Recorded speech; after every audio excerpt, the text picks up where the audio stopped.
ధన్యవాదాలు అధ్యక్ష.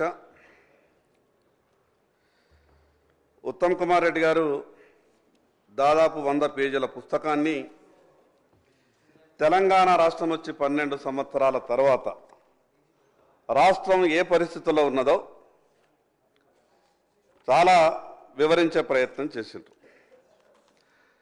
బాధ ఏమనిపిస్తున్నదంటే అధ్యక్ష, తెలంగాణ రాష్ట్రం రాకముందు ఈ రాష్ట్రంలో రైతులు ఎన్ని పంపు సెట్లు అయితే వాడుతుండేనో తెలంగాణ రాష్ట్రం వచ్చి 12 సంవత్సరాల తర్వాత కూడా గన్నే పంపు సెట్లు రైతులు వాడుతున్నారు.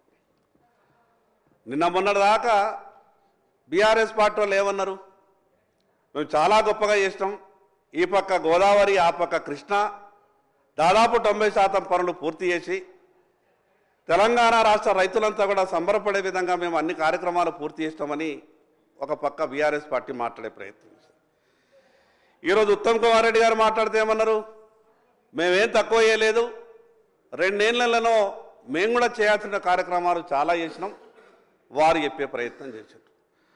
మరి ఇటుపక్క టీఆర్ఎస్ ప్రభుత్వం గతంలో 10 ఏళ్ళు, ఇప్పుడు కాంగ్రెస్ ప్రభుత్వం 2 ఏళ్ళు, ఇంత గొప్పగా ఈ రాష్ట్రంలో ఆయకట్టు అభివృద్ధి జరిగితే 2014లో తెలంగాణ రాష్ట్రం రాకముందు ఈ రైతులు ఎన్నైతే పంపు సెట్లు వాడుతుండేనో మళ్ళా గన్ని పంపు సెట్లు ఇప్పుడు కూడా వాడితే ఈ ఆయకట్టు అంతా ఎక్కడ అభివృద్ధి అయింది? వాళ్ళు చేసిన గొప్పతనం, మీరు చేసిన గొప్పతనం అక్కడ ఏ రాష్ట్రానికి వెళ్ళింది? ఈరోజు అధ్యక్ష, గోదావరి కృష్ణ జలాల మీదనే కాదు అధ్యక్ష, ఈ రాష్ట్రంలో ఉన్నటువంటి అన్ని ప్రాజెక్టుల మీద ఈ సభలో చర్చ జరగాల. ఎందుకు తెచ్చుకున్నాం అధ్యక్ష మనం తెలంగాణ? నీళ్ల కొరకే కదా. మన బాధంతా ఆ రోజు ఉద్యమ సమయంలో ఏం మాట్లాడాము అధ్యక్ష? నీళ్ళు వస్తాయన్నాం, నిధులు వస్తాయన్నాం, నియామకాలు జరుగుతాయని అన్నాం. నీళ్ళు ఎటువరియో కనిపిస్తలేవు. ఇక నిధుల సంగతి తత్తుడు దేవుడు ఏది అడిగినా కూడా రాష్ట్రం అప్పుల ఊబిలో కూరుకుపోయిందంటున్నారు. ఇంటికి ఒక ఉద్యోగం అన్నాం. అసలు 12 సంవత్సరాల తర్వాత తెలంగాణ రాష్ట్రంలో ఏ నీళ్ల కొరకైతే ఈ రాష్ట్రాన్ని మనం సాధించుకున్నామో 12 సంవత్సరాల తర్వాత ఈ సభలో ఈ రకమైనటువంటి చర్చ జరిగేటటువంటి పరిస్థితి వస్తుందని ఈరోజు కూడా ఊహించలేదు అధ్యక్ష. అధ్యక్ష, నేను అంకెల జోలికి పోను. ఉత్తమ్ కుమార్ రెడ్డి గారు చాలా విషయాలు చెప్పిండ్రు. గతంలో బ్రిజేష్ కుమార్ ట్రిబ్యునల్ గురించి కానీ 2004లో 2వ కృష్ణా వాటర్ డిస్ప్యూట్ ట్రిబ్యునల్ గురించి కానీ నేను వాటన్నిటి గురించి చర్చలో లోతుకెళ్ళా. అధ్యక్ష, తెలంగాణ రాష్ట్రం సాధించుకున్న తర్వాత ఇటు గోదావరి పరివాహక ప్రాంతం కానీ కృష్ణా పరివాహక ప్రాంతం కానీ సమానంగా గొప్పగా అభివృద్ధి చేయాల్సిన బాధ్యత గత పాలకుల మీద ఉండే, ఈరోజు పాలిస్తున్నటువంటి పాలకుల మీద కూడా ఉన్నది. కానీ అధ్యక్ష, జరిగిందేమి? ఒక పక్క దాదాపు 8.5 లక్షల కోట్ల అప్పు, కానీ ఈ రాష్ట్రంలో ఏ ప్రాజెక్టు ఇంకా పూర్తి కాలేదు. మరి దేని కొరకు జరిగింది అధ్యక్ష అంత అప్పు? ఒక పక్క ఏం చెప్పింది బీఆర్ఎస్ పార్టీ, ఒక ప్రాజెక్టుకి ఏమో 36,000 ఎకరాల ఇంకా భూసేకరణ చేయాల్సినటువంటి పని ఉన్నది. 46,000 ఎకరాల భూసేకరణ చేసే ప్రాజెక్టు కేవలం 10,000 ఎకరాల భూసేకరణ జరిగి ఇంకా 36,000 ఎకరాల భూసేకరణ జరగాల్సున్నా, కానీ చెప్పే మాటలలో ఏం చెప్పారు అధ్యక్ష? 92% పనులు పూర్తి చేసినామన్నారు. ఎట్లా ప్రాజెక్టు ఆకాశంలో కట్టిండ్రా? భూసేకరణ చేయకుండా 96% ఆ ప్రాజెక్టుని ఎట్లా పూర్తి చేయగలుగుతారు? అంటే అసలు తెలంగాణ ప్రజలు మేము ఏం చెప్పినా ఈ శాసనసభలో ఇంటారేమో, వాళ్ళకు మిగతా టెక్నికల్ విషయాలు వాళ్ళకే మరతాయని అనుకుంటున్నామో, కానీ ఈ రకమైనటువంటి సభలోని ఇంత గందరగోళమైనటువంటి మాట్లాడే మాటలు ఈ సభ నుంచి విన్న తర్వాత చాలా బాగా అనిపిస్తుంది అధ్యక్ష. అధ్యక్ష, రాజోలు బండ డైవర్షన్ స్కీమ్లో భాగంగా తుంగభద్ర ద్వారా పాలమూరుకు నీళ్లు రావాలి. ఉద్యమ కాలంలో ఎంతో గొప్పగా మాట్లాడిన కేసీఆర్ గారు, ఆర్డీఎస్ నీళ్లు రాకుంటే, ఆంధ్ర వాళ్ళు ఆర్డీఎస్ని అడ్డుకుంటే బాంబులు పెట్టి పేల్చైనా సరే పాలమూరుకు నీళ్ళిచ్చే బాధ్యత నాది అని ఈనాటి మాజీ ముఖ్యమంత్రి ఆ రోజు 10 సంవత్సరాలు పాలించినటువంటి కేసీఆర్ మాట్లాడినటువంటి మాటలు ఈరోజు ప్రజలు గుర్తు చేసుకుంటే ఏం జరిగింది 10 ఏళ్ళు అనేది బాగా అనిపిస్తున్నది అధ్యక్ష. అధ్యక్ష, కృష్ణానదిపై ఉన్న మొదటి ప్రియదర్శిని జూరాల ప్రాజెక్టులోని నీటిని వినియోగించుకోవడంలో టీఆర్ఎస్ ప్రభుత్వం ఆ రోజు విఫలమైందని స్పష్టంగా భారతీయ జనతా పార్టీ చెప్పింది. 2014 కంటే ముందు 2014లో కూడా బీఆర్ఎస్ పార్టీ ప్రాణహిత చేవెళ్ల ప్రాజెక్టుకు ప్రత్యామ్నాయంగా జూరాల చేవెళ్ల ప్రాజెక్టును నిర్మిస్తామన్నారు. తర్వాత దాన్ని జూరాల పాకాల అన్నారు. తర్వాత దాన్ని ఊసేయలేదు. రకరకాలుగా కృష్ణానదిపై ఉన్న భీమా, కల్వకుర్తి, నెట్టెంపాడు, కోయిల్ సాగర్ లిఫ్ట్ ఇరిగేషన్లు ఆనాటి టీఆర్ఎస్ ప్రభుత్వం నిర్లక్ష్యం చేస్తే వారి బాటలోనే ఈరోజు కాంగ్రెస్ పార్టీ ప్రయాణం చేస్తున్న మాట నిజం కాదా అధ్యక్ష? కల్వకుర్తి లిఫ్ట్ ఇరిగేషన్, ఆ కల్వకుర్తి లిఫ్ట్ ఇరిగేషన్లో సజ్జిపుల్ పూర్తిగా మునిగిపోయి ఆ పథకం ఆగిపోతే గత ప్రభుత్వం రిపేర్ చేయించలేదు. పోనీ ఈ ప్రభుత్వం వచ్చి కూడా 2 ఏళ్ళు అయింది కదా, ఈ ప్రభుత్వం కూడా రిపేర్ చేయించలేదు. జరిగిన నష్టానికి కాంగ్రెస్, బీఆర్ఎస్ 2 రాజకీయ పార్టీలు బాధ్యత కాదా అధ్యక్ష? పాలమూరు రంగారెడ్డి పథకం శంకుస్థాపన సందర్భంగా కేసీఆర్ గారు మాట్లాడినటువంటి మాటల్ని ఒకసారి గుర్తు చేసుకోవాలి. పక్కనున్నటువంటి కాంట్రాక్టర్ని పిలిచి కేసీఆర్ గారు ఆ రోజు ఏమన్నారు? ఏమయ్యా, ఈ ప్రాజెక్టు నువ్వే కడుతున్నావా? ప్రాజెక్టుతో పాటు నాకు కూడా ఒక రూమ్ కట్టించు, నేనుండి 2 రోజులకు ఒకసారి ఇక్కడికి వస్తా, నువ్వు కట్టించేటటువంటి రూములనే ఉంటా, కేవలం నువ్వు ప్రాజెక్టు కడితే కుదరది, నాకు కూడా ఒక రూమ్ కట్టియాలా, నేను ఇక్కడనే ఉండి ఈ ప్రాజెక్టుని పూర్తి చేసే బాధ్యత నాది అన్నాడు. కానీ ఏమైంది అధ్యక్ష? ఇప్పటికీ ఆ ప్రాజెక్టుకు అతిగతి లేకుండా పోయింది అధ్యక్ష. ఎన్టీ రామారావు గారి కాలంలో చర్చ మొదలుపెట్టి రాజశేఖర రెడ్డి గారి కాలంలో మొదలైనటువంటి ఎస్ఎల్బీసీ ప్రాజెక్టు నల్లమల అటవీ ప్రాంతంలో 36 కిలోమీటర్ల టన్నెల్ ద్వారా శ్రీశైలం నుంచి నక్కలగండి వరకు గ్రావిటీ ద్వారా నీళ్లు రావాల్సి ఉండే. ఆ ప్రాజెక్టును తట్టడి మట్టడి కూడా తీయలేదు. కేసీఆర్ గారి పాలనలో అన్ని ప్రాజెక్టుల దగ్గర అన్నట్టే ఇక్కడ కూడా కుర్చేసుకొని కట్టిస్తా అన్నాడు. ఇక ప్రాజెక్టుకు ఒక కుర్చీ. అంతేకాకుండా అధ్యక్ష, ఆ సొరంగం దవ్వేటటువంటి కాంట్రాక్టర్ పెండింగ్ బిల్లులు చెల్లించకపోవడంతో టన్నెల్లో ఇరుక్కుపోయినటువంటి మిషన్ 10 ఏళ్ళు అట్లనే ఉన్నా దాని కారణంగా మొన్న ప్రమాదం జరిగింది. అంతమంది ప్రాణాలు పోవడానికి గత పాలకులు, ఇప్పుడున్నటువంటి పాలకులు బాధ్యత కాదా అధ్యక్ష? బీఆర్ఎస్ వల్లనైతే పాలమూరుకు అన్యాయం జరిగింది, దాంట్లో ఏమాత్రం అనుమానం లేదు. కానీ 2023లో మా పాలమూరు బిడ్డ ఈ రాష్ట్రానికి ముఖ్యమంత్రి అయిందని అక్కడి ప్రజలు సంతోషపడ్డారు. నిర్లక్ష్యానికి గురైనటువంటి ఎస్ఎల్బీసీ ప్రాజెక్టు ముఖ్యమంత్రి రేవంత్ రెడ్డి గారి ఊరికి చాలా దగ్గర ఉన్నది. ఈ ప్రాజెక్టు పూర్తవుతుందని అక్కడ ప్రజలు కలలు కంటున్నారు. కానీ 2 ఏళ్ళు అయ్యింది సార్, మేము 10 నిమిషాలలో చేస్తాం. 10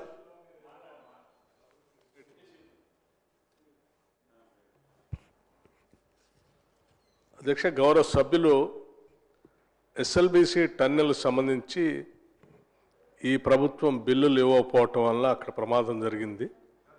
గత ప్రభుత్వంతో పాటు ఈ ప్రభుత్వం కూడా ఇవ్వలేదు, అందుకే ప్రమాదం జరిగిందని సభలో మాట్లాడుతూ ఉన్నారు. I just wanted to set right the records అధ్యక్ష. అట్లా లేదు. ఈ ప్రభుత్వం వచ్చిన తర్వాత దాన్ని టాప్ ప్రయారిటీ ప్రాజెక్ట్గా తీసుకొని ఆ ప్రాజెక్ట్ సైట్ దగ్గరికి వెళ్ళి ఉత్తమ్ కుమార్ రెడ్డి గారు, నేను, కోమటిరెడ్డి వెంకటరెడ్డి గారు అందరం అక్కడికి వెళ్ళి అక్కడ స్థానికంగా ఉన్నటువంటి శాసనసభ్యులు, ఏజెన్సీ అందరిని కూడా పిలిచి మీరు ఎంత తొందరగా ఈ ప్రాజెక్ట్ కంప్లీట్ చేస్తే అంత తొందరగా బిల్లులు ఇవ్వడానికి ప్రభుత్వం సిద్ధంగా ఉంది. 15 రోజులకు ఒకసారి కూడా మీరు బిల్లులు అప్లోడ్ చేస్తే బిల్లులు క్లియర్ చేయడానికి కూడా సిద్ధంగా ఉంది అని చెప్పి మరీ వాళ్ళు ఎప్పుడు పని చేసి బిల్లు పెడతా ఉంటే అంత తొందరగా క్లియర్ చేసాం. సో దయచేసి స్వీపింగ్ రిమార్క్స్ అట్లా ప్రభుత్వం చాలా సీరియస్గా తీసుకుని దానికోసం పనిచేసింది. ముఖ్యమంత్రి గారు పాలమూరు రంగారెడ్డికి సంబంధించినటువంటి పనులు కానీ లేకపోతే కృష్ణా నదిపై ఉన్నటువంటి ప్రాజెక్టుకు సంబంధించి కానీ ప్రత్యేకంగా రివ్యూ చేసి ప్రయారిటీగా తీసుకొని వాళ్ళు ప్రతి నెల బిల్ రైజ్ చేస్తే ఆ బిల్ క్లియర్ చేయండి అని వారు ఆదేశాలు కూడా ఇవ్వడం జరిగింది. ఇరిగేషన్ మంత్రి గారు కంటిన్యూస్గా రివ్యూ చేసుకుంటూ వచ్చారు. ఆ బిల్లులు కూడా అట్లాగే చేసుకుంటూ వచ్చాం. వాళ్ళదే ఆలస్యం తప్ప ఎవరిది ప్రభుత్వం తరఫు నుంచి క్లియర్గా ఉంది. Thank you. అధ్యక్ష, ఆ పాలమూరు రంగారెడ్డిలో ఉన్నటువంటి డిండి కథ చెప్పాలంటే సమయం కొంత చాలా ఎక్కువ అవసరమవుతుంది అధ్యక్ష. ఫ్లోరైడ్ బాధిత ప్రాంతాలైనటువంటి మునుగోడు, దేవరకొండ నియోజకవర్గాల ప్రజలు ఈ డిండి పూర్తయితే పుష్కలంగా సాగునీరు అందుతుందన్న ఈ ప్రాజెక్టు రాజశేఖర రెడ్డి గారి కాలంలో మొదలై కేసీఆర్ గారి పాలన పూర్తయినా, రేవంత్ రెడ్డి గారి పాలన వచ్చి 2 ఏళ్ళైనా ఇప్పటికీ భూసేకరణ పూర్తి కాలేదు. ప్రాజెక్టులో చెంబెడు నీళ్లు కూడా రాలేదు. దీని పట్ల నిర్లక్ష్యం వహించింది ఆనాడు బీఆర్ఎస్, ఈనాడు కాంగ్రెస్ ప్రభుత్వాలు కావా. డిండి ఎత్తిపోతల పథకం ద్వారా నల్లగొండ జిల్లా దేవరకొండ నియోజకవర్గం, మునుగోడు నియోజకవర్గంలో సాగునీటిని ఇస్తానని కేసీఆర్ కాలంలో పని మొదలుపెట్టి 10 సంవత్సరాలైనా ఇప్పటికీ దానికి అతిగతి లేదు. అధ్యక్ష, తెలంగాణ రాష్ట్రం ఏర్పడిన తర్వాత కేసీఆర్ గారి నాయకత్వంలోని టీఆర్ఎస్ ప్రభుత్వం కేంద్ర ప్రభుత్వం వద్ద బచావత్ ట్రిబ్యునల్ అవార్డు ప్రకారం ఉమ్మడి ఆంధ్రప్రదేశ్ వాడుకోవాల్సినటువంటి 811 టీఎంసీల నీటిలో 299 టీఎంసీలు తెలంగాణకు, 512 టీఎంసీల నీళ్లు ఆంధ్రప్రదేశ్ వినియోగించుకునే విధంగా ఒప్పుకుంటూ సంతకం చేసిన మాట వాస్తవమని ఈరోజు ఉత్తరాల ద్వారా ఉత్తమ్ కుమార్ రెడ్డి గారు చాలా క్లియర్గా క్లారిఫికేషన్ చెప్పారు. మరోపక్క ఏం చేశారు అధ్యక్ష, అదేదో కేంద్ర ప్రభుత్వం తప్పిదం అన్నట్టు కేంద్ర ప్రభుత్వాన్ని బదనాం చేసే విధంగా వీళ్ళేమో సంతకాలు పెట్టుకుంటారు, వీళ్ళేమో దావతులు చేసుకుంటారు, వీళ్ళేమో అన్ని రకాలుగా ఇచ్చుకాలు పుచ్చుకాలు చేసుకుంటారు. ఈ రకంగా చావు నోట్లో తలకాయ పెట్టి తెలంగాణ రాష్ట్రాన్ని తీసుకొచ్చినానికి గొప్పలు చెప్పినటువంటి కేసీఆర్ గారు 299 టీఎంసీలకి సంతకం పెట్టాల్సిన అవసరం ఎందుకు వచ్చిందో ఈరోజు సభలో ఉండి జవాబు చెప్పాల్సిన బాధ్యత 10 ఏళ్లు పాలించినటువంటి బీఆర్ఎస్ పార్టీ మీద ఉండే. కానీ ఎందుకో మరి వాళ్ళు ఏ రకమైనటువంటి ఆలోచనతో ఈ తెలంగాణ రాష్ట్ర ప్రజలకు జవాబు చెప్తలేరో వాళ్ళు సమాధానం చెప్పాల. అధ్యక్ష, తెలంగాణకు ప్రత్యేకంగా కృష్ణా బేసిన్ జిల్లా, తెలంగాణకు ప్రత్యేకంగా కృష్ణా బేసిన్ జిల్లాలకు శాపంగా మారిన తొలి ఒప్పందం, దాని గురించి చర్చ జరగాలి అధ్యక్ష. చాలామంది రైతులకు ఈ విషయం తెలియదు. వాళ్ళు ఏమనుకుంటారంటే తెలంగాణ రాష్ట్రం వచ్చింది కాబట్టి అన్ని సవ్యంగా జరిగిపోతాయేమో, ఈ 299 ఏంది, ఈ లెక్కలేని మాకు నీళ్లు రావాలని రైతులు ఆలోచిస్తారు తప్పితే ఈ అంకెల గురించి రైతులు ఆలోచించరు. ఈ అంకెల మీద చర్చ జరగాలి. తెలంగాణ రాష్ట్రం వచ్చిన తర్వాత 2014 నుంచి 23 వరకు ఈ రాష్ట్రాన్ని పరిపాలించినటువంటి ఆనాటి ప్రభుత్వం ఏ రకంగా రైతులని మోసం చేసిందో ఈ సభలో చర్చ జరగాల్సినటువంటి అవసరం ఉంది అధ్యక్ష. రీడిజైన్ పేరుతో తుమ్మిడిగట్టి నుంచి మేడిగడ్డకు లొకేషన్ మార్చినట్టు పాలమూరు రంగారెడ్డి విషయంలో కూడా అదే పంతాను గత ముఖ్యమంత్రి గారు అనుసరించారు. చాలామంది మేధావులు కృష్ణా నీళ్లను మనం జూరాల నుంచి లిఫ్ట్ చేస్తే తక్కువ ఖర్చుతో, తక్కువ దూరంతో పాలమూరు రంగారెడ్డి జిల్లాలకు నీళ్లు అందించే అవకాశం ఉందని చెప్పినా వినకుండా దాన్ని శ్రీశైలం బ్యాక్ వాటర్కు మార్చింది. అధ్యక్ష, శ్రీశైలం బ్యాక్ వాటర్ నుంచి ప్రతిరోజు 4 టీఎంసీల నీళ్లను లిఫ్ట్ చేస్తామని ఈ ప్రాజెక్టులో నార్లాపూర్, ఏదులా, బట్టెం, కరివేనా, ఉద్దండాపూర్, లక్ష్మీదేవిపల్లి ఇన్ని రిజర్వాయర్ల ద్వారా నీళ్లు ఇస్తానని చెప్పినటువంటి కేసీఆర్ గారు 10 ఏళ్ల కాలంలో ఏం మొరగబెట్టిందో ఈ తెలంగాణ సభలో తెలంగాణ ప్రజలకు వివరిస్తే బాగుంటుండే అధ్యక్ష. తెలంగాణ ప్రజలకు వాస్తవాలు తెలుస్తుండే. 35,000 కోట్లతో 27,000 కోట్ల రూపాయలు ఖర్చు పెట్టి 27 ఎకరాలకు కూడా నీళ్లు ఇయ్యలేనటువంటి పరిస్థితుల్లో ఈ ప్రాజెక్టు ఉన్నదంటే ఏ రకంగా నిర్లక్ష్యానికి గురైందో మనం అర్థం చేసుకోవచ్చు. అధ్యక్ష, పాలమూరు రంగారెడ్డి ప్రాజెక్టు ద్వారా 4 ఉమ్మడి జిల్లాలకు నీళ్ళిచ్చే సంగతి దేవుడెరుగు. గత ప్రభుత్వ పెద్దల స్వార్థమా ఇంకేమైనా లాలుచా ఏవో తెలియదు కానీ ఆ ఇంటెక్ విల్ డిజైన్ మార్చి ఓపెన్గా ఉన్నదాన్ని అండర్ గ్రౌండ్కు మార్చడం వల్ల పక్కనే ఉన్న కల్వకుర్తి లిఫ్ట్ ఇరిగేషన్ ప్రమాదానికి గురైంది. అండర్ గ్రౌండ్లో సర్జిపూల్ నిర్మాణం వల్ల ఆ వైబ్రేషన్తో అతి దగ్గరలో ఉన్న కల్వకుర్తి లిఫ్ట్ ఇరిగేషన్ సర్జిపూల్కు క్రాక్స్ వస్తాయని ఆనాటి ఎంతో మంది ఇంజనీర్లు గత ప్రభుత్వానికి హెచ్చరించినా పెడచెవిన పెట్టి మేమే మేధావులమని, మాకి తెలిసిందే చేస్తామని ముందుకు పోయి కల్వకుర్తిని కూడా ముంచిన మాట వాస్తవం కాదా? అధ్యక్ష, నేను ఈ ప్రభుత్వాన్ని కూడా ప్రశ్నిస్తున్నా. గత ప్రభుత్వం వాళ్ళ తప్పుల వల్ల కల్వకుర్తి సజ్జిపూలు మునిగిపోయింది, మోటార్లేవి పనిచేస్తలేవు. కానీ మీరెందుకు ఇప్పటి వరకు వాటిని రిపేర్ చేస్తలేరో సమాధానం చెప్పాల. అధ్యక్ష, పాలమూరు రంగారెడ్డి భాగంగా ఉన్న ఒక్క రిజర్వాయర్ పూర్తి కాలే, అదనంగా 1 ఎకరానికి నీళ్లు రాలే, నిధులు మాత్రం వేల కోట్లు ఖర్చయిపోయినాయి. జోగులాంబ గద్వాల జిల్లాలో నిర్మించాలనుకున్న గట్టు లిఫ్ట్ ఇరిగేషన్, తొమ్మిళ్ళ లిఫ్ట్ ఇరిగేషన్లు ఎక్కడున్నాయో ఇప్పటి వరకు ఎవరికి తెలియదు. అధ్యక్ష, పాలమూరి రంగారెడ్డితో రైతులకు నీళ్లు పారకపోగా గత ప్రభుత్వ పెద్దల ఇళ్లకు భారీగా నిధులైతే పారినాయని అది సోషల్ మీడియాలో ఏ రకమైనటువంటి ఇప్పటికీ వార్తలు వస్తున్నాయో మనమంతా కూడా ఒకసారి గమనించాల. అధ్యక్ష, ఆ రోజు మిగులు బడ్జెట్తో ఈ మాట చెప్పాలంటే బాధ అనిపిస్తుంది. అధ్యక్ష, ఆ రోజు మిగులు బడ్జెట్తో వేరుపడ్డ మనం పరిస్థితి గిట్లుంటే అప్పులతో బయటపడ్డటువంటి ఆంధ్రప్రదేశ్ ఆనాటి బీఆర్ఎస్ ప్రభుత్వ సహకారంతో కృష్ణానది నీటిని రాయలసీమకు తరలించడానికి సిద్ధమై మన సంగమేశ్వరం దగ్గర రాయలసీమ లిఫ్ట్ ఇరిగేషన్ ప్రాజెక్టును ప్రారంభించింది. రోజుకు 6 టీఎంసీల నీళ్లను లిఫ్ట్ చేసే కెపాసిటీ ఆ ప్రాజెక్టుది. పోతిరెడ్డిపాడు హెడ్ రెగ్యులేటరీ కెపాసిటీ విపరీతంగా పెంచేసి యథేచ్ఛగా నీటిని తరలిస్తున్న మాట వాస్తవం కాదా? దీనికి ఆనాటి తెలంగాణ రాష్ట్ర ప్రభుత్వం పూర్తిగా సహకరించిన మాట వాస్తవం కాదా? అధ్యక్ష, రాయలసీమ లిఫ్ట్ అనేది శ్రీశైలం రిజర్వాయర్ అట్టడుగు నుంచి నీళ్లను గుంజే ప్రాజెక్టు. అది రోజు నీళ్లను లిఫ్ట్ చేయడం స్టార్ట్ చేస్తే కేవలం కొన్ని రోజుల్లోనే శ్రీశైలం రిజర్వాయర్ ఖాళీ అవుతుంది. అదే జరిగితే ఉమ్మడి పాలమూరు, రంగారెడ్డి, నల్లగొండ, ఖమ్మం జిల్లాలు ఎండిపోవడం ఖాయం. ఆ ప్రాజెక్టు ప్రారంభమైనప్పటి నుంచి తెలంగాణ బీజేపీ అప్పటి రాష్ట్ర ప్రభుత్వాన్ని అలర్ట్ చేయడమే కాకుండా నేరుగా భారతీయ జనతా పార్టీ రైతులతో కలిసి గ్రీన్ ట్రిబ్యునల్ అప్రోచ్ అయిన కారణంగా గ్రీన్ ట్రిబ్యునల్ స్టే ఇచ్చింది. ప్రభుత్వం కూడా ఇన్వాల్వ్ అయింది. లేకపోతే కృష్ణానది రాయలసీమకే దారాదత్తం అయిపోయేటటువంటి అవకాశం ఉండే. అధ్యక్ష, గత బీఆర్ఎస్ఏ కాదు, అంతకుముందు ఉమ్మడి రాష్ట్రాన్ని పాలించిన కాంగ్రెస్ హయాంలో కూడా కృష్ణా జలాల్లో తెలంగాణకు అన్యాయం జరిగింది.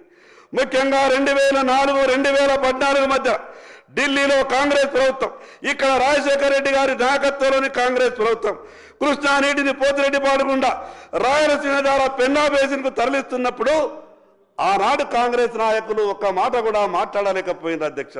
అధ్యక్ష, తెలంగాణ సాధించుకున్నదే నీళ్ల కోసం. 10 ఏళ్ళు బీఆర్ఎస్ పాలన, 2 ఏళ్ళు కాంగ్రెస్ పాలన. మనం సాధించింది అధ్యక్ష, అధికారంలో ఉన్నప్పుడు ఆ రోజు బీఆర్ఎస్ ప్రభుత్వం ఇదే అసెంబ్లీలో స్క్రీన్లు పెట్టిండ్రు, రాష్ట్ర ప్రజలకు అరచేతిలో స్వర్గం చూపిండ్రు. టీవీల్లో అసెంబ్లీని చూసిన ప్రజలంతా నిజంగా ఈ ప్రాజెక్టులు కడుతున్నారు అనుకున్నారు. కానీ జరిగిన విషయాలన్నీ కూడా మాట్లాడుకున్నాం. 2023లో ఈ రాష్ట్రంలో అధికారంలోకి వచ్చిన కాంగ్రెస్ ప్రభుత్వం 2 ఏళ్లు పైబడింది. మరి వాళ్ళు సాధించింది ఏమిదో కాంగ్రెస్ ప్రభుత్వం ఈ సభకు తెలంగాణ ప్రజలకు సమాధానం చెప్పాల. అధ్యక్ష, వాళ్ళు స్క్రీన్లు పెట్టిండ్రు, అసెంబ్లీలో వీళ్ళు కూడా స్క్రీన్లు పెట్టిండ్రు. స్క్రీన్ల మీదనే నీళ్లు వాడుతున్నాయి. అధ్యక్ష, స్క్రీన్ సైజులు కాదు, వాళ్ళు ఎంత గొప్పగా చూపించారు, అంతకన్నా క్లారిటీగా మీరు చూపించేటట్టు ప్రయత్నం చేశారు. మీరు స్క్రీన్లు పెట్టి సినిమాలు చూపిస్తున్నారు, స్క్రీన్ల మీదనే నీళ్లు వారిస్తున్నారు తప్పితే ఎక్కడా ఏ రైతు చేనులకు ఒక్క చుక్క నీరు రాలేదు. ఎందుకు ఇప్పటి వరకు అదనంగా ఎకరం సాగునీరు పారుతలేదో ఈ ప్రభుత్వం ప్రజలకు సమాధానం చెప్పాల. అధ్యక్ష, మన పక్క రాష్ట్రమైనటువంటి ఆంధ్రప్రదేశ్ కృష్ణానదిని రాయలసీమకు తరలించి ఇప్పటికే నిర్మించబడ్డ ఎస్ఆర్బీసీ ప్రాజెక్టుతో పాటు హంద్రినీవా, గాలేరు నగరి, వెలుగొండ ప్రాజెక్టులను దాదాపు పూర్తి చేసుకుని వాళ్ళు నీరు వారించుకుంటే మనం మాత్రం అసెంబ్లీలో స్క్రీన్లు పెట్టుకొని రాష్ట్రంలో అయిన అప్పుల మీద, చేసిన తప్పుల మీద, రాని నీళ్ల మీద చర్చించుకుంటున్నాం. ఇదా తెలంగాణ తెచ్చుకున్నది? మనం తెచ్చుకున్న అభివృద్ధి దీని కొరక 1200 మంది అమరులైంది దీని కొరక. ఒక్కసారి ప్రభుత్వం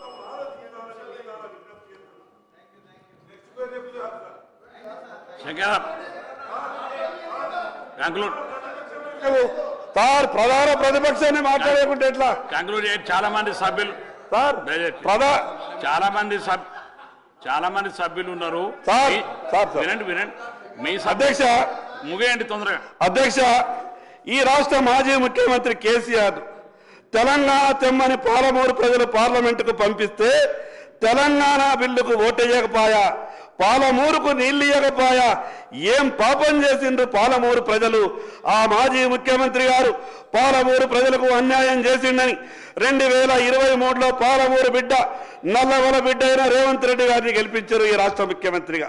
ఈ రాష్ట్రానికి ముఖ్యమంత్రి చేసిండ్రు.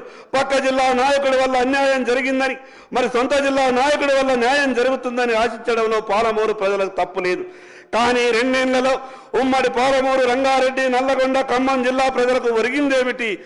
ఏం పాపం చేసిండ్రు అక్కడి ప్రజలు? ఒక పక్కన ప్రాజెక్టుల పేరుతో లక్షల కోట్ల రూపాయల అప్పులు తెచ్చిండ్రు. మిగులు బడ్జెట్తో వేరుపడ్డ ఈ తెలంగాణ రాష్ట్రం అప్పుల ఊపిలో కూరుకుపోయింది. కానీ అటు కాళేశ్వరం వల్ల కానీ, ఇటు పాలమూరు రంగారెడ్డి వల్ల కానీ అదనంగా 1 ఎకరానికి కూడా సాగునీరు అందలేదు. అధ్యక్ష, ఇప్పటికైనా ఒక నిర్దిష్టమైనటువంటి ప్రణాళికతో ఈ రాష్ట్రంలో ఉన్నటువంటి ప్రతి ప్రాజెక్టుకు కాలమరిపితి పెట్టుకొని ఆర్థికపరమైన వనరులను ఎట్లా సమకూరుస్తారో స్పష్టంగా సభలో చర్చ జరగాల. పెండింగ్లో ఉన్నటువంటి అన్ని ప్రాజెక్టులను పూర్తి చేసి తెలంగాణ రైతులను ఆదుకోవాలని భారతీయ జనతా పార్టీ డిమాండ్ చేస్తున్నది. అధ్యక్ష, చివరిగా ఒక నిమిషం అధ్యక్ష, ఒక పక్క ఇన్ని ప్రాజెక్టులు, లక్షల కోట్ల రూపాయలు నిధులు కావాలి. ప్రధానంగా ఈ రాష్ట్ర ఆర్థిక పరిస్థితి ఈ రకంగా ఉంటే ఏ రకంగా మీరు ప్రాజెక్టులు పూర్తి చేస్తారు? ఏ తెలంగాణ రాష్ట్రం అయితే మనం తెచ్చుకున్నామో, ఏ తెలంగాణ రాష్ట్రం కొరకు 1200 మంది అమరులైనరో దీని కొరకు ఒక స్పష్టమైనటువంటి విధానం ప్రభుత్వం ప్రకటించాలా? అసలు ఏ రకంగా పూర్తి చేయగలుగుతారు? మీరు కేవలం డేట్లు చెప్తే కాదు.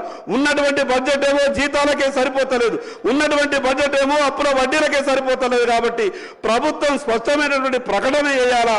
అధ్యక్ష, ఒక 2 నిమిషాలు మా ఉమ్మడి జిల్లా ఆదిలాబాద్ జిల్లా బాధ కూడా వినాలి అధ్యక్ష. కేవలం కృష్ణా కాదు అధ్యక్ష, గోదావరిలో పరివాహక ప్రాంత ప్రజలు సంతోషంగా లేరు అధ్యక్ష. 5 నిమిషాలు ఉమ్మడి ఆదిలాబాద్ జిల్లా బాధ గురించి అధ్యక్ష.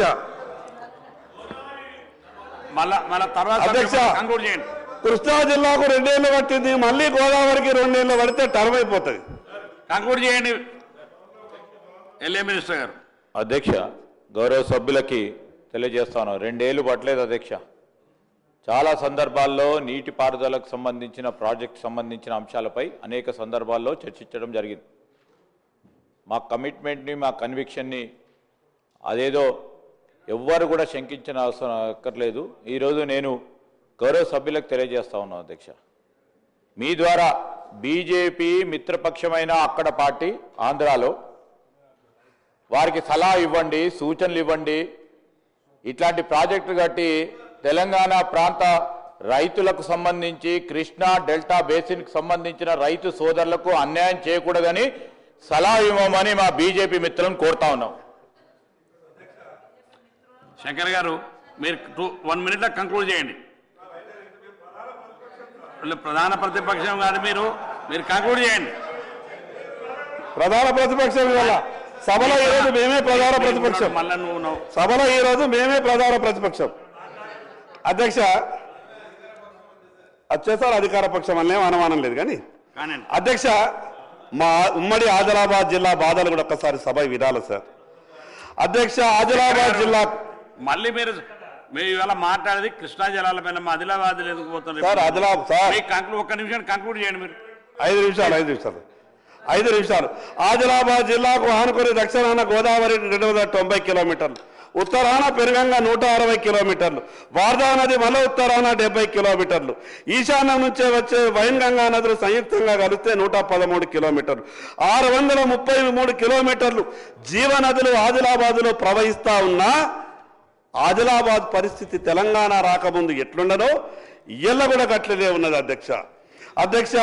ఉమ్మడి ఆదిలాబాద్ జిల్లాలో సాగుకు యోగ్యమైనటువంటి భూమి 23 లక్షల ఎకరాలుంది. ఇందులో నికరంగా అన్ని ప్రాజెక్టుల ద్వారా సాగునీరు అందే భూమి కేవలం 3 లక్షల ఎకరాలు మాత్రమే.